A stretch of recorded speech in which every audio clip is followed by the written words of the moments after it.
د پښتو پوسټ چینل مینوالو سلامونه می قبول کړئ. امیر تهکال په خپل یو نوی انټرویو کې په ژړا شو. اخر داسې څه خبره وه که په خپل یې کتل غواړئ نو دا ویډیو را سره خامخا تر اخره وګورئ.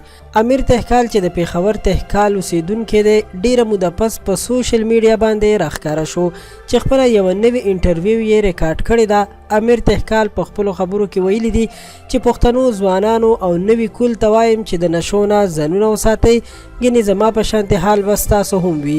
امیر تهکال وایي چې اوس مې ژوند ښه تېرېږي او د پاکستان د پښتنو مننه یې هم وکړه چې زما سره څنګ په څنګ ودرېدل او په ما باندې ننګ وکړو او نن چې زه څه یم نو د دوی په وجه باندې یم. امیر تهکال وایي چې ما تر 14مه سبق هم ویلی دی خو ټول مې په پاکستاني کالجونو کې ویلی دی. هغه وایي چې موږ او زموږ مشران ټول عمر یې په پاکستان کې تیر کړی دی، نو دا زما داسې دی لکه خپل وطن مې چې وي او دلته زه خوشحاله یم. امیر تهکال سره چې کله د مینې ذکر وشو نو هغه سترګو ته لاس یوړو او ډیر د خفګان اظهار یې وکړو. داسې ښکارېدل لکه چې مینه کې یې تاوان کړی وي او په زړه باندې اوس هم د مینې لوی غر پروت وي. امیر وویل چې زه د دې سوال جواب چاته نشم ورکولی چې ما مینه کړې ده او که نه مې ده کړې.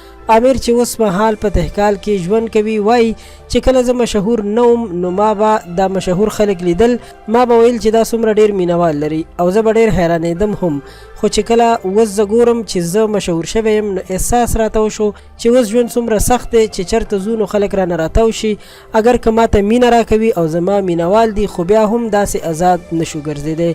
امیر تهکال ټولو پښتنو ته دا پیغام هم ورکوي چې زما په نوم باندې هیڅ د سوشل میډیا اکاونټ نشته دی او کوم چې دی هغه ټول د دروغو جوړ کړی شوي او خلکو د ځان نه جوړ کړي دي، ځکه چې زه د ټچ موبایل شوق نه کوم او نه ما سره ټچ موبایل شته.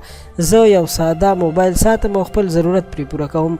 امیر یو خوش طبیعته انسان دی او د دې خبرې اندازه د هغه د خبرو نه هم کېدلی شي. د پښتو پوسټ دا ویډیو چې د امیر تهکال باره کې وه همدومره وه. پښتو پوسټ چینل در سره خامخا سبسکرایب کړئ چې په آینده کې تاسو په مختصرو الفاظو کې له تازه خبرونو او ډیرو په زړه پورې معلوماتو خبر وساتو. ډیره مننه.